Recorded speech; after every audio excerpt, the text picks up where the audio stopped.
What's up, Internet? You're tuning in episode 5 of the Steam Deck Podcast, Flip Screen Games' weekly podcast all about Valve's hot new handheld, the Steam Deck. I'm your host, Pete and Bessie, joined as always by my partner in debauchery, Mr. Steven Radford. Hello, hello. Hello, Steve. How are you doing? I'm in mourning. I'm as close to black as I can be, but you know, I'm getting through it. Yeah, because your Steam Deck is still gone, right? That's why. Exactly. That's the only tragedy that's taken place in your life. Yeah, whatsoever. It's the only thing. Yeah. Yeah, it's a tough one. I know. It's been over a week now without your Steam Deck because you had to send it back to Valve for there was a trackpad issue, right? Yeah, so we might get into it a little bit back half of this show, but I don't think so. Probably talk about it when it comes back. But yeah, I had a slight trackpad issue. It's been gone like 10 days now. So been a good while that I've been missing it. I really miss it. It's funny because, you know, I'm sure, like you said, we'll either get into it on the back half of this episode or we'll probably more likely talk about it next week once everything's kind of settled. But it's very interesting how your experience seems to be both indictment seems like a hard word or a harsh word, right? But like it was a somewhat frustrating experience to send it in, and like it took a while and everything.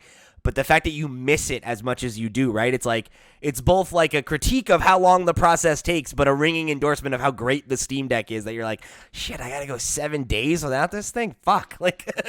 Yeah, I'm also well aware that my Steam Deck initially came from Europe, so it probably got sent back to Europe for repair. I don't know if they have like a UK repair center or distributor here for RMAs, but I would imagine it got picked up from a house, sent to like a UK distribution center, and then sent back to the Netherlands where it shipped from initially. So considering things like Brexit and customs and getting across borders and things like that, yeah, 7 days for it to arrive at Steam wasn't that bad. No, not really. It's a lot of hoops for it to jump through for sure.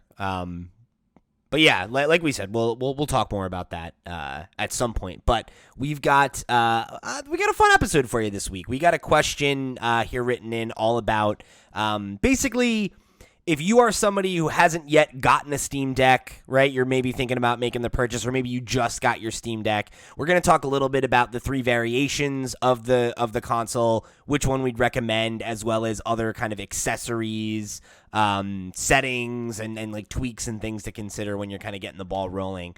So yeah, I'm hoping this can be kind of like a nice little ultimate starter guide for somebody who's fresh. And if you, listeners, already have a Steam Deck and you feel like there's something maybe that we missed, or, you know, an accessory that you're really getting a lot of mileage out of, I'd love to hear about it, you know, because of course, you know, being early days here in the Steam Deck, you know, life cycle, there's so much that, you know, it's like new stuff's getting figured out every day, right, or every week. So definitely make sure you write in and let us know if you feel like there's anything from this quote unquote ultimate guide that we missed, and we'll have to do an update at some point.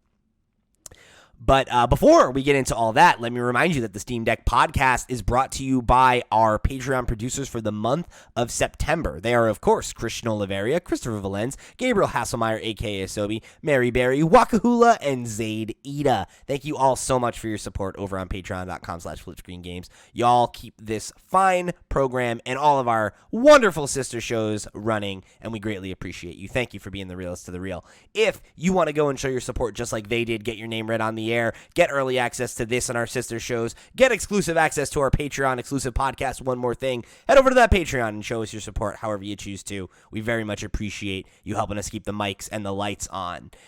If you don't have any money for us, that's all right. There's a bunch of free ways you can go get involved. Head over to flipscreen.games for links on how you can find us all over the web, including our Discord, where we've got a growing community of Steam Deck fans just like you. And it's just a great, fun, safe, inclusive place for you to come talk games and, you know, make connections with folks to play online. If you are a Nintendo fan, we're definitely going to be talking and playing a lot of Splatoon this week when Splatoon 3 drops tomorrow, today, as of the time you're listening to this. So, yeah, come be a part of the community. However you choose to get involved, we thank you for tuning in. So, speaking of the community, this question came from our Discord from one Andy Rads, who wrote in and said, looking on the Steam website, there are 3 variations of the Steam Deck. Which one would you recommend? So we wanted to, like I said, take this as an opportunity to talk a little bit about the different models and kind of give our thoughts on that, but also to talk about kind of any accessories that we think are worth picking up, which ones we've got, things that we've done to make our experience on Steam Deck more optimal, and, kind of just like a good, if you're trying to just get it right out of the box and where do you go from here, I'm hoping this episode can be a tool for you. Yeah, so I think so. There's three models in the UK. They're priced at $349, $459, and $569. So there's 64 gigs, 256 gigs, or 512 gigs.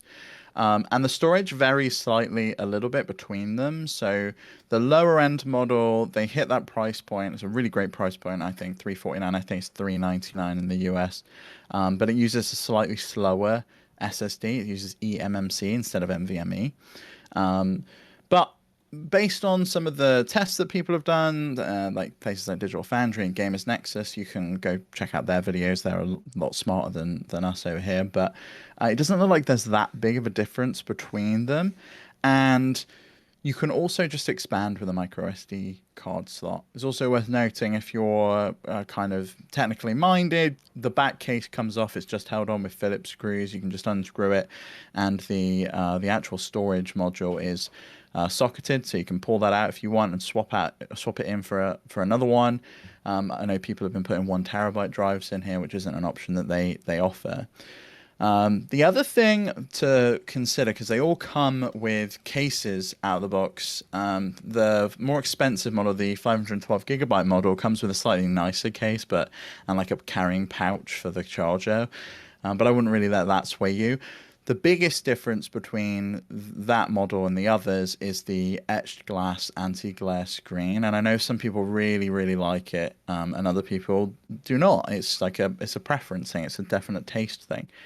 For me, I always put screen protectors on my devices. So I've got a screen protector on my Steam Deck. I've got a screen protector on my Switch, and so for me, if I got that model, the effects of that would be completely lost anyway, because I'd be covering it up with a glossy screen protector regardless. As somebody who has the middle model and does not like screen protectors for that reason, I can say I don't personally feel like the screens needs the anti-glare in a big way. Like, I mean, you can kind of see mine, like, it certainly catches a light pretty well, but like, I'm regularly playing in rooms, if you're watching on YouTube, you can like see from the lighting in my room. My house is exclusively overhead lighting, and they're pretty, high capacity bulbs. So I'm regularly playing in a high light environment where I have lights directly over me, and I don't find it to be something that's detrimental to my experience. I know I'm also not like the most nitpicky person when it comes to that kind of thing, but as somebody who like spent the money to upgrade to an OLED Switch, because I do like a good screen, I find the screen experience on the base model and the 520 model or 529 model to be totally satisfactory. Yeah. So I think for me, the best bang for the buck out of all of them is the middle model, the 256 gig model. It strikes a good balance between it not being outrageously expensive at £459 or $529, and it also giving you a decent amount of storage built in, to the point where you can probably get by without a micro SD card, but if you want to put one in, it's not that expensive anyway. But when you factor in the fact that you've got 64 gigabytes, you're probably going to have some OS space sucking up maybe like 4 gigs of that. You're left with 60 gigabytes. For a big AAA game, you're probably not even going to fit it onto that storage space if it's a really big game. So you're going to need to buy a micro SD card anyway.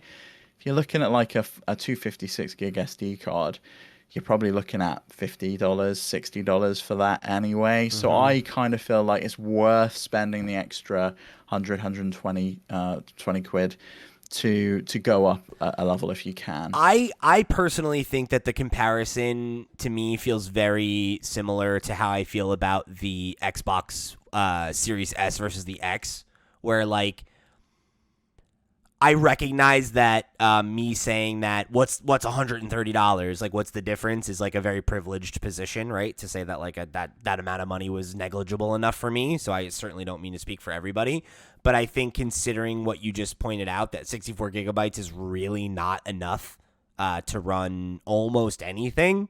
I mean, again, if you're going to have just a couple small indies on it, then sure, whatever. But Well, if that's your intention, or if this is like an emulation machine for you, that probably is enough. And even still, to be honest, though, you're probably going to want to get a micro SD card to put all your ROMs on anyway. Yeah. Or if you've got an SD card lying around, like if you're someone who has a bunch of spares, it may be worth, just picking that model up. And if you like it, you can upgrade it yourself anyway. To me, though, that's the only scenario where it makes sense, is if you already have a library of these and you have an empty one that you're ready to wipe or format for Steam Deck, then great. But like, I feel like pretty much anyone who's planning on actually using the Steam Deck a significant amount is going to need to expand the storage at some point, and memory's not super cheap, and like, for you to get a decent sized memory card, you're looking at in the neighborhood of $100 anyway, unless you get it on sale, right? So it's like, to save $130 to have less storage capacity, not have the SSD, to me, it just doesn't seem worth it. I don't think the savings that you're getting outweigh the advantage of the second model. And I think similarly, I don't think you can justify buying the most expensive model. I don't think the improvements that are offered by that feel like they're worth it. And I was looking for a comparison of the screens from, somebody who is, like you said, smarter than us. And I found Tech Radar making the claim that the anti-glare coating certainly reduces reflections. It's not enough of a change to justify the higher price. And that's the only significant difference, right? Is that and the... Well, that and the double the storage, right? And if Sure. you really want all of the storage internal, you want it built in, and you want it as the fast as it can be with the NVMe SSD, then that is the one to go for. Like, if this is going to be a primary gaming device for you, you're going to play all of your handheld stuff on it, that might be the one. And obviously, if money's no object, Still, that's the one to go for. $650 is a lot of money. That's pretty pricey, I think. Yeah, it's like it's more than the cost of a PS5 at that point, and for by me, $100, that doesn't. For me, it was way too much. I considered the low end model because it's a really great price point. $350 or $399. It's like, wow, that's a really compelling price. But when you do consider, I just looked up the price on Amazon, and they've got a deal on at the moment. But for a 512 gig micro SD card for an A2 class, which is what you want if you're looking for a micro SD card, you want an A2 class card because it gives you the speed that you want. You're looking at 60 quid. And so you're then only £50 between the two, and you get a lot more storage for your money between the 64 and the 256 gig, and you get the bonus that it's faster storage as well. The other stuff, like the exclusive Steam community bundle and virtual keyboard theme, who cares? Is anyone buying it for those specific reasons? It just feels like an extra bullet point. I don't even know what that is. Like, I don't know what the Steam community profile, but like, do I have a thing I'm not aware of? You have to redeem it. So when you get your Steam Deck, when you boot it up, if you go into like your profile settings, you can redeem it, and it just basically makes your profile be branded as if it's like Steam Deck, and it's really weird. I don't know why anyone would want it. I don't care. And then the keyboard theme is like there's a specific one for the only people with the 512 gig. Yeah, I looked it up. It's not that cool. Model can get it. I like the free one that I have instead, where it's like it's like neon. Neon colors. The like light blue neon. When I have the default, I just picked the default one and it stayed there. So yeah. I've not changed any of that. So I think for the most part we're in agreement. If you can afford it, go for the middle model. If money is tight, I would say if you can, save up for it. But if you really can and you really want to get Steam Deck, I think the low end model is perfectly adequate. That's the one thing I would disagree on. Is I think if you can only afford the base model, I would just save up. I would wait and save up. Just because I think you're going like, unless you are a not even Steve level tinkerer, unless you're like a Ray from the community Doc level tinkerer where you want to take this fucking thing apart and replace parts, which I would never do. You could not pay me to do that. you're going to hit a point where what you have here is going to be limiting, and you're going to be frustrated by those limitations, I think. And I think the amount of effort that you're going to have to put in to upgrade it is not worth it. I'd say, like, I genuinely would say it would be a better idea, like, if your card gets punched and it's time for you to order your Steam Deck and you've only got $400, put it on a credit card, baby. Like, pay off that last $130 over, like, 2 or 3 months. Because, like, I really think the difference between the Model 1 and Model 2 is that's the big thing. You've got to pick up front, right? So you have to choose when you put your reservation in what model you're going to go for. When you put your £4 or your $5 down, you've got to make the pick as to which one you go for. And I think the middle one is the sensible choice for most people, and it's definitely the most popular one from what people have got from the reservation queue times. I'm wondering if that'll be really interesting to see when the state of the Switch survey, or I'm sorry, the state of the Steam Deck survey is done. Is I wonder what the spread is on it, because I bet you the vast majority of people have the second model. Yeah, me too. You can also, interestingly, if you really are a tinkerer, and for some reason you can't wait and you want to get sculpt Steam Deck from eBay, iFixit sell all the parts for all of these. So you can go and you can buy the more expensive screen from iFixit and you can swap it out yourself. If you really want to have that screen and you want to upgrade it yourself in the future, that's a possibility. Same with the storage. They're selling the SSD modules, the ones that Valve use. But then you can also go get any M2 drive. I think it's a 2230 socket. But you want to make sure it's single-sided, not both-sided, because otherwise it's too thick to get in there. There's a couple. Have a look on the Steam Deck subreddit. I'm sure people will direct you if you really want to get a 1 terabyte drive. So, I think so. So far, we're in agreement that Model 2 is the way to go. I think we both agree that you probably need expandable storage. If you plan, I think even if in the example you said of like if you just wanted to use this thing as like an emulation machine, which is what I was doing with it for the first couple of weeks, I had it, even months. I've got to go through all of that setup again. So I actually think the first thing I'm doing when I get mine is I'm installing Windows on it because I want to go down that rabbit hole so I can talk about it on the podcast. Okay. And see if we can get Game Pass up and running on the thing. That would be crazy. I'm waiting for the Linux version, but well, you can dual boot. So you can dual boot if you can partition. You can actually just put Windows on a micro SD card, and then you can boot from the micro SD card. Then when you're done, take the micro SD card out, and it'll boot back up into SteamOS, and you can put another micro SD card in there. So you can then just dual boot both flavors, no issue, and away you go. So if I can get that up and running, I'll report back in a few weeks. Teach me how to do it. Thanks, buddy. Thanks for doing all the legwork. I think so. I think even in that scenario, right? Like, if you're the kind of person, if you're like me anyway, right, where you want to have like a library, right? Like, it's like, oh, I want the whole NES library. I want the whole Super Nintendo library. I want the whole PlayStation library. How much does that even take up? Like the whole NES and SNES library? That must be like Those, 2 gigabytes. Not that bad. PlayStation though is where it starts getting bad because every game is about a gigabyte, right? So like that's when you're like, oh shit, okay, it's a couple of hundred, yeah, and then it's like every generation past that, right? Like every GameCube game is like 2 to 3, right? And you're like, okay, like that adds up. It adds up quickly. I thought I would be like you, but I was actually really choosy. So I should say, if you want to get into emulation, we spoke about it on, I think, episode 1, but I'll put a link to it in the description and in the show notes.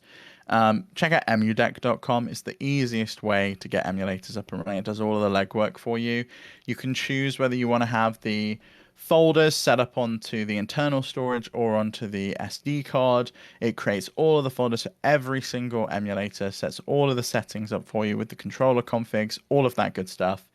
And you can then just drag and drop all of the ROMs in.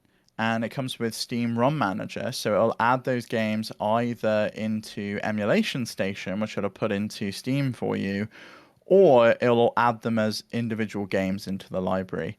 I think I picked some of my favorite games to go into the library, and then I had like the rest of them I bunched into Emulation Station because I was like, I don't want that clogging up my library. So I was pretty choosy with what I put on there. I have a good amount, and I was still pretty choosy. Like, if you look at my ROM library, like on my hard drive on my computer versus on my Steam Deck, I kept it tighter, where it was just like games I actively wanted to jump in and kick the tires on. I don't need like every licensed game that ever came to the fucking PlayStation, right? Yeah. But even so, right, like with the limited number I have, I would have filled up the 64 gigabyte model by now. Yeah, absolutely. And to be honest, with the emulators alone, they'd probably take up around 5 gigs. So that's eaten into the storage as well. Every single version of Proton you download is going to take up some storage space. So there's a lot of stuff, and there's another, there's a lot of that to take into consideration when you're picking the model. Is to like, it's the longevity, really, I guess. Like, yes, 64 gigs might be good for you now, but as your library expands and grows, and you want to carry more games with you, do you really want to have to be going in and managing and uninstalling and reinstalling and offloading? And and granted, you can hot swap micro SD cards. So if none of that sounds annoying to you, then the 64 gig model. Even that though, then what are you doing? You're spending all this money on multiple SD cards so you can hot swap and have this library. Just get the bigger one and get one card that is good. You know what I mean? I think you're just going to have a better experience because, like, I don't even think about storage on mine ever, right? Like, I have a ton of space on it, you know? Oh, I've thought about it a lot. I upgraded my micro SD card, but I'm playing very different games to you. Steve, so like the type of gamer it really depends. Do you know what I just bought? That I can't. I got to do some work now, but I got a terabyte one on sale. Oh, nice. And now I got to just transfer all my shit over. But once that's done, it's like, let's fucking go, baby. I'll never think about it again. Yeah, it won't take long at all. I picked up a 256 gig one, so between the internal and the micro SD now I've got 512 between the two of them. I was rocking a 64 in there before, so it's quite a big upgrade from that. And even then, I can carry a good 3 or 4 AAA games around with me. Some emulators. How did you transfer the data over? Like, did you just drag and drop it on a PC or something, or is there like a tool? I didn't bother. Use? I just did not bother. I just put a new card in, formatted, and then I just re-downloaded the games that I had on there that I wanted. I'll have to see what I have on there because I think I have a bunch of my emulators. You've got your emulator things on there, right? So you are gonna want to clone the drive across. Yeah. Maybe I can just clone it and put it on the native drive and then put it back. I would recommend get everything, create a folder on your computer, drag everything into that folder, put the micro SD card into your Steam Deck to format it first, the new one, take that out, put it in your PC, drag everything on it, put it back in, and that should work. Cool. Yeah. And if it doesn't, then you're in the shit and you're gonna have to do it manually. But do all this shit all over again. It should work.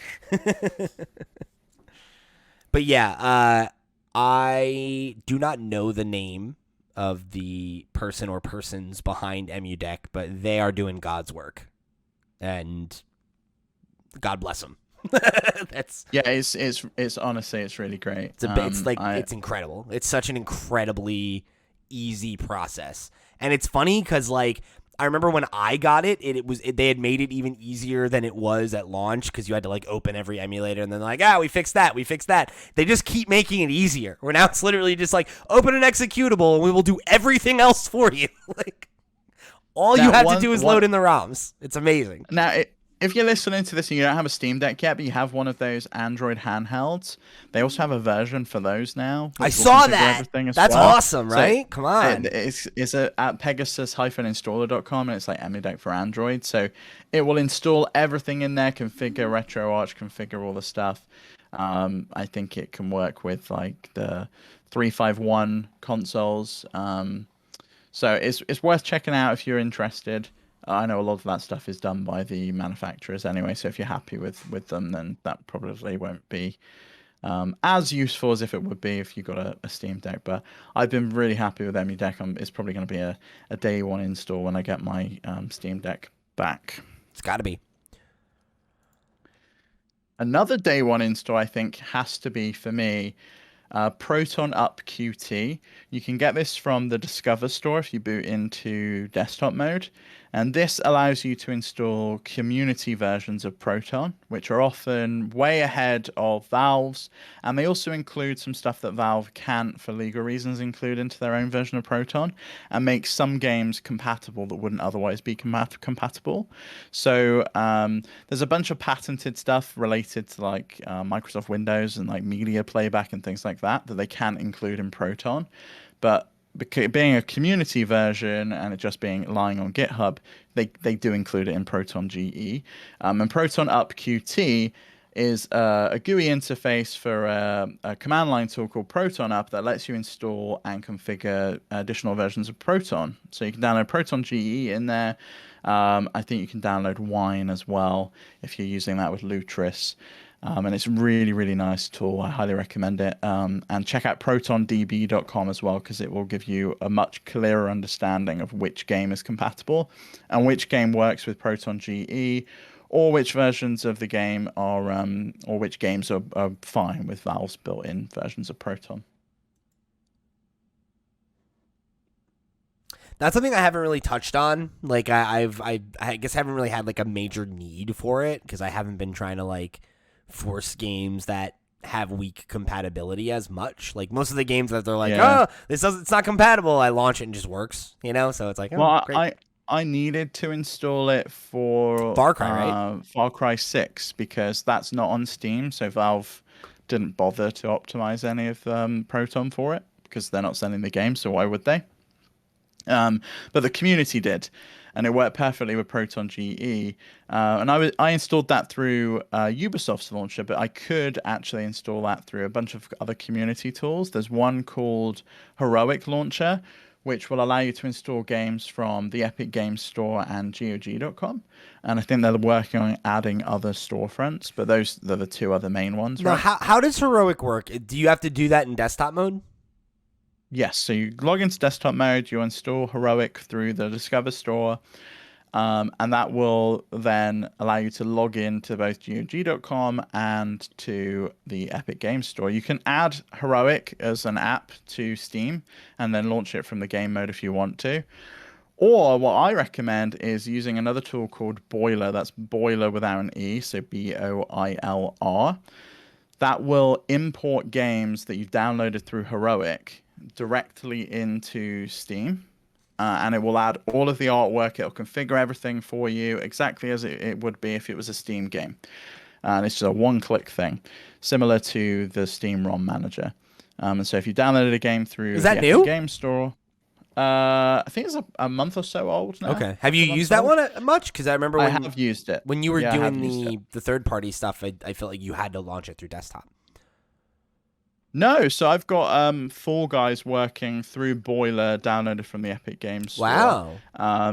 So it works just fine. There's a couple of DLLs you need to move around to get Fall Guys to work. The only difficulty is with all of those games, and Fall Guys in particular really highlights it because it's a multiplayer game, is you got to go back to desktop mode to update them because you've got to update them through the launcher, through Heroic Games Launcher, which is a bit of a pain in the ass, but if it's a single-player game, it doesn't really matter because you're going to be able to play it anyway. You don't need to constantly update it. So, or if it's like an older game, like an older title from GOG.com that's not going to update all the time, then install it through Heroic, or install it through like directly. You can like download the Epic Games installer. You can download the Uplay installer. All of those things, and Boilr will find all of these things. You just point it at the games and you just select them. It will find all of the artwork on Steam Grid and pull it all in with all the metadata. I'll have to give that a shot. Amazing.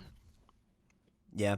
Because that was something, worth a try. I remember there was like a big sale on the Epic Game Store a while back, and we were like thinking about, is there any games you want to grab? And it's like, I don't want to go through the trouble of like launching them and all that bullshit. So like I kind of have like moved away from that. I've been picking up all of the Epic Game Store free games, so I've got like quite a collection. So I might jump in and download something like Prey when my Steam Deck gets back, because I really want to finish that game. I got about halfway, and it would be great to pick it back up. But it's the kind of game where I forget where I am, I forget what I was doing, so I kind of want to start it over anyway. Yeah. So I might end up doing that. But yeah, check out Boilr if you're interested in playing games from outside of the Steam library, and Heroic I think will cover the two main stores, and if you want to go further afield then there are a bunch of guides online, but for the most part I think day one you're probably going to stick on the Steam store, right? And I think that's where most people probably should stay and check out like a bunch of the games. So there are still tweaks you can do within the actual Steam UI. Like I recommend going and into the settings and fiddling around with a few things there and having a look around. But the biggest thing is learning the performance menu. Learning the screen refresh rate, I think, is really key to getting the most out of like the AAA games. Being able to change that from refreshing at 60 hertz to 40 hertz, you'll be able to have a much smoother experience without it stuttering and having like unstable frame rates. That for me is probably the biggest place you should be checking, that dot dot dot menu in the performance tab. And aside from that, then just download games and experiment, just play. Like you've got a whole library, I would imagine, in Steam already. So go check out some of your favorite games and figure out what works and what doesn't. Yeah, and don't be afraid to like play around with the games that aren't, approved for deck or whatever, because some of the best experiences I've had are games that were not yet optimized, right? Like, I've had amazing experiences with some that have been listed as unsupported. But if you go on ProtonDB.com, which is a community database rather than one run by Valve, people test it anyway, and they'll go on and post it, and you can post your own experiences, your own tweaks that you had to do in order to get it to work. And there's always someone, because it's someone's favorite game, someone's been able to get it to work. And so I recommend go and check that out. Similarly, which is always a good place to go. Similarly, it's worth keeping in mind to check out like the community mappings for controllers and stuff like that, because there's a lot of great, 100%, a lot of great support there as well. And a lot of them you can like you can sort them based on how many hours the person has had in the game and stuff like that too. So you can find people who have been like, oh, I played 500 hours. Here's my controller layout or whatever, and it's like, oh, great, like that's probably. And it shows you like the number of downloads it's had and like the number of hours that the collective has played with it. So like you go on to say Oblivion, and there's controller mappings to make Oblivion play like Skyrim, because that game was originally designed for a mouse and keyboard in mind. And so it actually makes it bearable to play if you really want to play that game. It's still not the best experience because it's a very old game at this point, but you can get through it. But stuff like Age of Empires, there's some great community layouts where it restricts like a cursor to a certain portion of the screen. So the left trackpad is restricted down to the bottom left corner of the screen, and it can't move out of a certain area, which means you've got full motion down there for those fine granular controls you want when you're going through and selecting what house you want to build or what building you want to build, or selecting which infantry you want to spawn, that kind of thing. And then the other D-pad, the other trackpad just allows you to scroll all around the screen. And Steam input on the whole is really powerful. If you've got the time and the energy and the capacity, go in and make yourself like a default layout like I have. I've made it so rather than the gyro being activated when my fingers are resting on the sticks, it activates when I hold down the left trigger, and I can override that if I want to. And I know, Pete, you had that same experience on like day one where you're just like, what the fuck's going on? I was so confused. Yeah, 'cause I was playing. One of the first games I booted up was Left 4 Dead 2, because that was on the like great on deck list, and it's a game that I know really well. So I wanted to try it out and see like how's it look, how's it run, like kind of set expectations for myself. And I was really like confused. I was like, man, something's up with these controls. Like it's like my guy keeps like jerking his head. Like what's happening? And I realized that it was like whenever you have your thumbs on the sticks, that's what activates the gyro. So like I was holding it like at an angle, and my hands are just moving a little bit, and my guy's like stuttering. I just went and turned that off, and I have it turned off completely. So that's the thing I would keep in mind too, is if you don't like gyro controls, turn it off because they're on by default. And they're very sensitive. Yeah, they are. They are, but you can also tweak the sensitivity. I've got mine where it's just fine granular motions for like corrections in shooters, and they work so well. I'm really happy with the experience with them. And it obviously is personal preference. There's so many device inputs on the Steam Deck. You've got the additional buttons on the back. You've got the two sticks. You've got two trackpads. You've got gyro. There's a lot you can do with it if you want to, and it is very powerful. Or you can just stick with the default layout or a community layout. It's worth experimenting and seeing what works for you, I think. I love that it saves layouts to games too, so that like you can make an adjustment, right? Like I had that with like Cuphead, where it's like the default controls of Cuphead I don't think are very good. They're not bad, but like the dash and the shoot and the jump button are like all on the face buttons and you need to be pressing some of them too at the same time. It just gets weird. Yeah. So like I always play with the dash on the bumper. So like you could just go in and make those adjustments on the fly and like save a custom layout if you want, and it won't go and affect the way that controls work in other games, which is nice.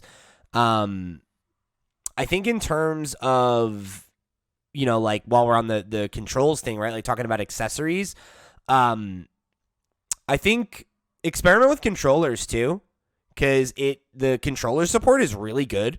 Something that it does that I was particularly impressed with out the box is it recognizes what kind of controller you're using, and it will adapt things based on that. So, like, for example, if you're using an Xbox controller, that's kind of like the default on PC, right? If you use a Switch controller, it'll be like, hey, we know you're using a Pro controller. Do you want us to switch the button prompts so that A is A and B is B? Or do you want to make it, do you want to leave it default so that A is, or B is A, and you know what I mean, right? So that, like, you're using it like it was an Xbox controller if you want. With the PlayStation controller, when that gets connected, it switches all the prompts over to the PlayStation buttons as well, which is like a nice small touch. It doesn't work in every game, but it won't work in most of the games because Steam Input is like a layer above it and will like go in and you have to like tell the game. But a lot of the more modern ones that support Steam Input rather than X Input do like take advantage of it. I know all of Sony's games do. And what's great is you can also use the trackpad on the DualSense or a DualShock 4 as an actual trackpad, so you can move a mouse around as well. So if you've got it plugged into a TV, which you can do with like a dongle, and I'll put the one we both have and recommend into the description. Yeah, it's just that small little Amazon Basics USB-C It's like dongle, and it $14. It's great. Pro tip: it needs to be powered. It does need to be powered. I did not know that when I bought it, and I spent a whole day trying to hook it up, and I was like, I don't understand why this isn't working. And then Steve was like, did you have it plugged in? And I did not, so that was that. But yeah, so PSA, plug in your charger in the USB-C dongle. Yeah, needs a bit of power. Needs a bit of power. Similar to a Switch dock. It won't work without it. But and then I also recommend one of these guys. Speaking of docks, I got a basic dock that is built with Steam Deck in mind, but it works for other things as well. You can see here it has a grate that matches up with where the fan goes. Oh, that's smart. So it keeps it breathing, which I like. And it is adjustable, so like you can use it for a phone, you can use it for a Switch if you want, whatever. But I think this is a really good thing because I think if you do have any intention of playing docked at all, not having the dock I think is really it makes it kind of cumbersome. Like I don't like the experience of like having to plug this in and then plug in a HDMI and a power cable and then like have my Steam Deck just like sitting somewhere. It just like doesn't feel good. And I'm the kind of paranoid person where it's like, God forbid, like you yank on the wire by accident or your pet walks by or something. One thing it's great for though is for Wii U or 3DS games because you can use if you're in desktop mode anyway. Touchscreen? I don't know about game mode. You can use the touchscreen, but when you've got it plugged in with the dock, with the dongle, you can use both screens at the same time. That's in cool. Desktop mode, so you can have like the main screen from the Wii U up on your TV or your monitor or whatever you're using, and then the Steam Deck acts as like a gamepad. Love that. I haven't tried that yet. Cool. That's cool. Yeah, it's worth checking out. But yeah, I think it's just like it's like a cheap investment, and I think if you have any intentions of playing it docked or like, anything like that, and you want a way to kind of like more comfortably store it in your entertainment center, I found this to be a really good investment. Because I use it quite a bit, and like I'll keep it on my desk, like when we're streaming. If I'm streaming off the Steam Deck, I pop it in this so that it's not just like sitting around, things like that. I think it just helps keep things organized while we wait for the proper deck. So that's another accessory I would recommend. I agree. I would like an official dock. Did you see this one from JS Orcs though this week that they announced? It's from a French accessory manufacturer. They're building a dock, and I think it's out, that takes an SSD, takes an M2 SSD card. So when you plug it in, you get access to all of the storage that's in the dock, and you can like transfer games between what's on the dock and what's in your internal storage. It will like mount it. Really cool idea. Really love it as a concept. So I hope we can get one to try out at some point, because I do like the idea of it. I think it $99 for the early bird price, Steve. yeah, that's my only issue with it. They're doing like I pricey. think it's an Indiegogo, right? Is it? Or is it on Kickstarter? I don't know. You're telling me about this product, Steve. I'm trying to learn about it. Yeah, one of them's like it's either on Kickstarter or Indiegogo, which I never really appreciate. I would rather wait for it to come out. Either way, I think it's cool. Yeah. Yeah, I'm definitely interested in this. This is like part of the fun, I think, too, of the Steam Deck, right? It's like there's this like whole like the needs, right? And there's like all these companies that are like out here making like weird custom shit for it to be like, oh, like, is this the next thing? Yeah, it's $130. That's not bad. It's a cool concept. I think with an SSD, it looks like it's 170 with a 1 terabyte SSD, which is actually a really good price. And then if you're using this, and you want to just swap between a bunch of games you've got downloaded, say you've got pretty bad internet or something, and you've got all the games downloaded, they can store on and live on that 1 terabyte SSD. I kind of think, though, it's probably best to invest that money into a 1 terabyte micro SD card or a 2 terabyte micro SD card. Yeah. Rather than into a dock that takes this, and save your money and buy like a $15 dongle and a dock. This thing is cool, though. Want to go that route? It's pretty neat. Pretty neat, Steve. The only other accessory. Oh wow, it's got an Ethernet port too. The official Steam dock does as well. Neat. Yeah, that Steam dock needs to hurry up and come out because otherwise I'm gonna buy this stupid shit. I'm gonna have to go spend 3 times as much money on somebody else's. That's cool though. I like that. That's pretty interesting.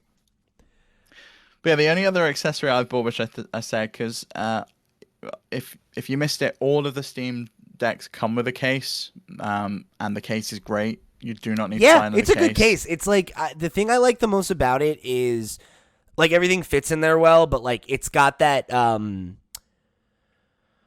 it's like that hard touch to it where like it really holds its shape, it's not like the launch Switch case that was like real soft and like you could it's like not really protecting it. It like this feels like if you dropped it and it was in the case and it didn't fall a significant amount that it would eat a lot of the shock, Oh yeah, absolutely. It's got that it's like molded. Yeah, it's like perfectly molded to it too, right? Which I like. Like there's a right way to put it in, and it has little divots like that line up with the sticks and everything, so that like it really fits in there nice and comfortably. I still think it goes in upside down because you can't charge the thing while it's in there because the port is on the wrong side. They probably don't want you to do that though. Is the reason? Because it would overheat, right? Like you're not supposed to. You're not supposed to charge. That's a very good point that I'd never considered because I always charge my Switch in its case when I'm on holiday. Do that. I do it all the time. You can overheat it, and you're not going to stop me. I've been doing it for 5 years. It's never going to change. How very American of you. Yeah, I got new information that says this is dangerous. I don't fucking care. Exactly. A radical individualist. You can't stop me. The only other accessory I've bought, and it's obviously personal choice, is a glass screen protector because I worry that I'm clumsy. If I scratch that screen, that's going to annoy the hell out of me for the rest of time, and I'm probably going to have to replace the screen. I'd rather replace a £10 glass screen protector than a £120 LCD panel that I would need to then go through and take out. So if you're clumsy, get yourself a nice screen protector. They barely are noticeable when they're on there. And you can even get like matte ones, like the etched glass finish if you want that, and you bought the lower end Steam Deck. That's cool. Yeah, I don't think there are any others that come to mind for me either that like I think are things you really need to worry about day one, or anything like that. I really think if you really want to boil it down, I think expandable storage is the thing. That's the thing that Yeah. you need to have a plan for.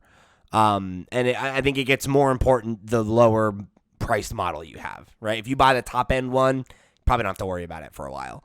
But I think even with the second tier one that we both agree is the better buy, you're going to want to think about a storage solution sooner than later. And I think if you're somebody who is like, you're on the dock for like Q3 or Q4 or whatever, keep your eye out during Black Friday, right? That is like always the best time. I feel like to buy storage is like either like Black Friday or like Amazon Prime Day or any of those like bullshit, kind of annualized sales. Like that's always when you're going to find the best, deepest deals on storage solutions, and pretty much consistently, right? Like I every time I buy memory that isn't like I need it right now for no reason, right? Like it's usually I wait for one of those guys, and you can find a pretty deep discount usually. The card I'm using in my Steam Deck now is one I bought. It was actually a funny story. Sarah has we both have our own Switch, right? And I bought her an expandable memory card when I got her Switch, and I got like the smaller one. Or I thought I got the smaller one, and then there was a sale, and I was like, oh great, I'll upgrade and get her a better one. And then I realized it was the same storage capacity, and I was like, oh great, I'm not gonna fucking return this, I'll just hold on to it. And then I got the Steam Deck, and I was like, oh amazing, great, I got this for like $40, like perfect, it just worked out. So eyes peeled for that for sure. That would be my advice to you. But I think aside from that, it really just comes down to like what else you plan on doing with it, right? If you want to be able to do the docked thing, if you want to be able to experiment with like, maybe the DS or the Wii U emulation, like Steve said, that's when you're going to want to think about like the Amazon Basics expansion and a stand and some of those other more luxury items, Yeah, I would agree with that. And like we said on storage, have a think as to what you're going to use it for. But I think I was under the assumption I was just going to use this to play like PC exclusive games, like the little indie titles. I ended up playing a lot more than that because I love this thing. I really love playing games handheld. So if you fall in love with it in the same way that we have, I feel like you may end up playing a little bit more than you expected. But if like if you've got a big gaming rig at home and you're just like, no, I really do just want to play like Stardew Valley or I don't know, any of those smaller titles. Like what have you been playing lately? You've been playing we've been playing Rollerdrome. You've got the Teenage Mutant Ninja Turtles Cowabunga collection that you're playing.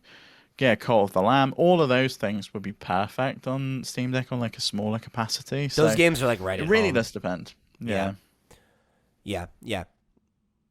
But I think by and large the stuff that you really want to think about is which model is right for you, and then get your storage locked down, and you'll have a good time. And remember, if you have any suggestions, if there's accessories, if there are services that you're using on Steam Deck that we didn't mention here, definitely write in and let us know. Questions@flipscreen.games, or come join the Discord and keep the conversation rolling over there. Because I'd love to hear from other folks in the community who have a Steam Deck, and like, what are the things you're using? What are the pain points you're looking to solve? And have you found anything that addresses them? Because it's the Wild West out here right now. So I'm sure that there are a couple other solutions and interesting things that we've not even heard of yet. So definitely would love to hear more from folks who are doing that kind of experimentation, or like if you've cracked it open and made any replacements or upgrades or anything like that. Like, what are you doing with it? We'd love to hear from you. So that's gonna wrap it up for this week's episode of the Steam Deck Podcast. Thank you for joining us on another episode. Remember, flipscreen.games, that's the website. If you want to find our other podcasts, if you want to write into the show, if you want to join the Discord, you want to support us on Patreon, that's the easiest place to do it. Head over to flipscreen.games, and however you choose to get involved, we thank you for tuning in. We thank you for being a member of the community, and we thank you for tuning into the Steam Deck podcast. I've been Pete. He's been Steve. We'll see you next week.